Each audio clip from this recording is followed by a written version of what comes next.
Assalamualaikum warahmatullahi wabarakatuh. Sebelum menonton video ini, marilah kita semua panjatkan puja dan puji syukur kehadirat Allah Subhanahu wa Ta'ala yang telah melimpahkan rahmat-Nya kepada kita semua dengan nikmat kesehatan yang masih diberikannya. Tak lupa pula salawat dan salam semoga tercurahkan kepada junjungan kita Nabi Muhammad Shallallahu Alaihi Wasallam. Ulama su, sebagaimana yang kami pahami, bukan hanya mereka yang menguasai ilmu agama, tetapi mereka yang menguasai ilmu di luar ilmu agama. Artinya, ilmuwan dalam bidang apapun bisa saja menyandang predikat ulama su. Kata ulama adalah bentuk jamak dari alim yang artinya ahli ilmu atau ilmuwan. Sementara kata su adalah masdar dari sakayasuk usaukan yang artinya jelek, buruk dan jahat. Secara bahasa arti ulama su adalah ahli ilmu atau ilmuwan yang buruk dan jahat. Rasulullah Shallallahu Alaihi Wasallam bersabda, "Ingatlah, sejelek-jelek keburukan adalah keburukan ulama dan sebaik-baik kebaikan adalah kebaikan ulama." Hadis riwayat Ad-Darimi. Lalu bagaimana ciri-ciri ulama su? Sebelum masuk ke inti pembahasan, bantu support channel Spiritual of Universe dengan like, subscribe, dan tulis pendapat kalian di kolom komentar. Bismillah, marilah kita bersama-sama menjelajahi petunjuk yang agung ini.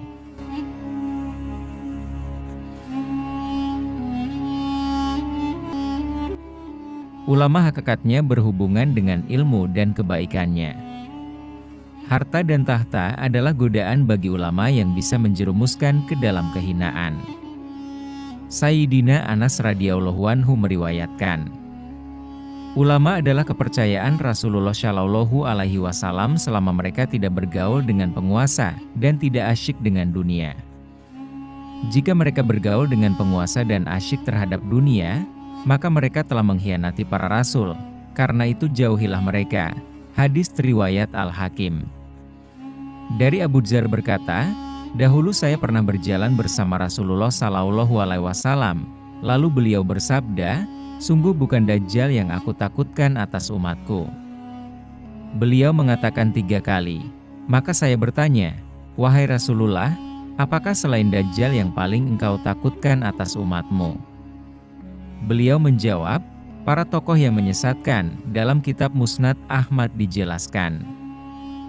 Dalam sebuah hadits Rasulullah Shallallahu Alaihi Wasallam bersabda, apabila seseorang di antara kamu bertasyahud, hendaklah ia memohon perlindungan kepada Allah dari 4 hal seraya mengucapkan, ya Allah, sesungguhnya aku memohon perlindungan kepadamu dari siksa neraka jahanam, siksa kubur, cobaan hidup dan mati, dari perlindungan dari fitnah Dajjal, riwayat Bukhari dan Muslim.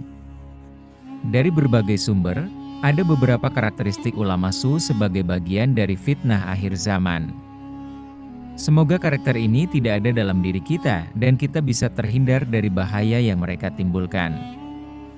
Beberapa karakter itu adalah menjual ilmu kepada penguasa. Kebinasaan bagi umatku datang dari ulama su. Mereka menjadikan ilmu sebagai barang dagangan yang mereka jual kepada para penguasa. Masa mereka untuk mendapatkan keuntungan bagi diri mereka sendiri. Allah tidak akan memberikan keuntungan dalam perniagaan mereka itu. Hadis riwayat Al-Hakim. Kedua, menukar kebodohan sebagai ilmu. Ibnu Rajab Al-Hambali mengatakan bahwa Asy-Syakbi berkata, tidak akan terjadi hari kiamat sampai ilmu menjadi suatu bentuk kejahilan dan kejahilan itu sebagai bentuk ilmu. Ini semua termasuk dari terbaliknya gambaran kebenaran di akhir zaman dan terbaliknya semua urusan. Ketiga, memburu harta dan tahta. Mereka adalah ulama agama. Untuk membedakan antara mereka dan ulama dunia, mereka adalah ulama jahat yang dengan ilmunya bertujuan untuk kesenangan dunia, mendapatkan pangkat dan kedudukan pada penduduk dalam kitab Kifayatul Atqiya wa Minhajul Asfiya. Keempat, sombong dengan banyaknya pengikut. Penuntut ilmu ketiga adalah orang yang kesetanan. Ia menjadikan ilmunya sebagai jalan untuk memperkaya diri, menyombongkan diri dengan kedudukan, dan membanggakan diri dengan banyaknya pengikut. Ia masuk terperosok ke banyak lubang tipu daya karena ilmunya itu. dengan harapan hajat duniawinya terpenuhi dalam kitab Bidayatul Hidayah, karangan Imam Al-Ghazali. Kelima, bergaya dengan pakaian ulama. Ia di tengah kehinaan itu merasa dalam batinnya memiliki tempat mulia di sisi Allah, karena ia bergaya dengan gaya ulama dan berpenampilan soal pakaian dan ucapan, sebagaimana penampilan ulama di saat ia secara lahir dan batin menerkam dunia semata. Dalam kitab Bidayatul Hidayah, karangan Imam Al-Ghazali. Keenam, tidak mau bertobat. Orang ini termasuk mereka yang celaka dan dungu lagi terpedaya duniawi. Tidak ada harapan pertobatan, karena dirinya merasa sebagai orang baik. Dalam kitab Bidayatul Hidayah, karangan Imam Al-Ghazali. Ketujuh, sombong dipermainkan nafsunya. Sementara nafsunya saat demikian mempermainkan dirinya, menghadirkan impian, memberi harapan, mendorongnya untuk mengungkit-ungkit atas ilmunya di sisi Allah, dan memberinya ilusi bahwa ia lebih baik daripada sekian banyaknya hamba Allah yang lain. Dalam kitab Bidayatul Hidayah, karangan Imam Al-Ghazali. Kedelapan, disorientasi intelektual. Tidak memiliki integritas pribadi dan tidak memiliki tanggung jawab intelektual.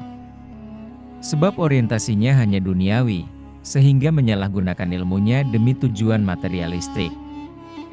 Dari Abu Hurairah, Rasulullah Shallallahu Alaihi Wasallam bersabda, barang siapa yang mempelajari suatu ilmu yang seharusnya diharap adalah wajah Allah, tetapi jika ia mempelajarinya hanyalah untuk mencari harta benda dunia, maka ia tidak akan mendapati wangi surga di akhirat nanti. Hadis riwayat Abu Daud. Kesembilan, menyalahgunakan ilmu. Siapa yang makan dengan memperalat ilmu, Allah membutakan kedua matanya atau wajahnya di dalam riwayat Ad-Dailami, dan neraka lebih layak untuknya. Hadis riwayat Abu Nu'aim dan Ad-Dailami. Kesepuluh, diperbudak setan dan hawa nafsu. Bencana bagi umatku datang dari ulama su, yaitu ulama yang dengan ilmunya bertujuan untuk mencari kenikmatan dunia, meraih gengsi dan kedudukan. Setiap orang dari mereka adalah tawanan setan. Ia telah dibinasakan oleh hawa nafsunya dan dikuasai kesengsaraannya. Siapa saja yang kondisinya demikian, maka bahayanya terhadap umat datang dari beberapa sisi. Dari sisi umat, mereka mengikuti ucapan-ucapan dan perbuatan-perbuatannya. Al-Alamah Al-Minawi dalam kitab Faid Al-Qadir.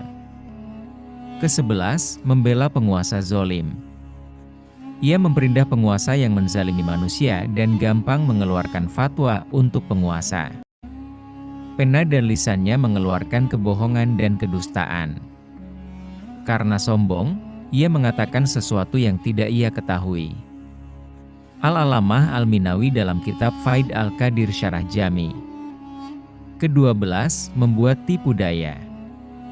Hati-hatilah terhadap tipu daya ulama su. Sungguh, keburukan mereka bagi agama lebih buruk daripada setan.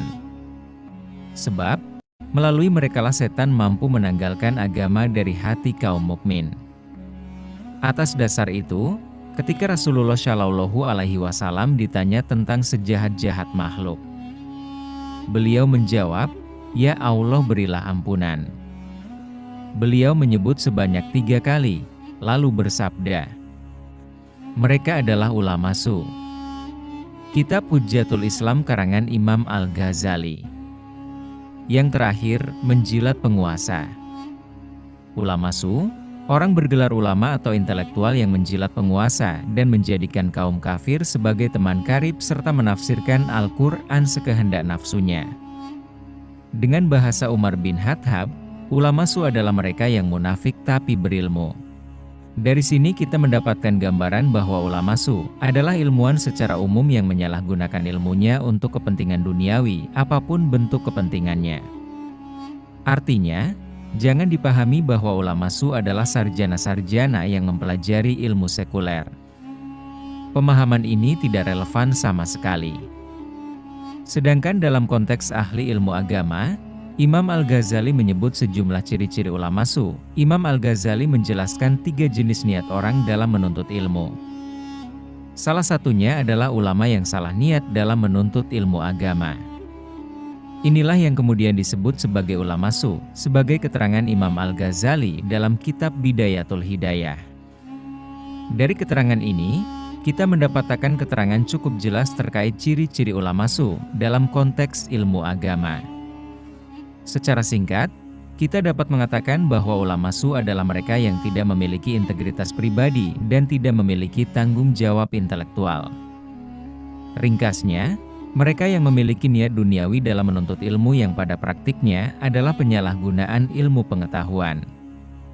Kalau selama ini beredar bahwa ulama su adalah ulama yang mendekatkan diri kepada penguasa dan kekuasaan, itu jelas keliru. Pasalnya, agama tidak membatasi pergaulan ulama atau ilmuwan. Artinya, mereka boleh bergaul dengan siapa saja. Kalau selama ini beredar bahwa ulama su adalah ulama yang kaya, ini juga jelas keliru.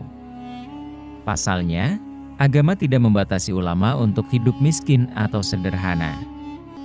Ulama boleh memiliki rumah, pakaian, dan kendaraan yang bagus. Tidak ada masalah sampai di situ.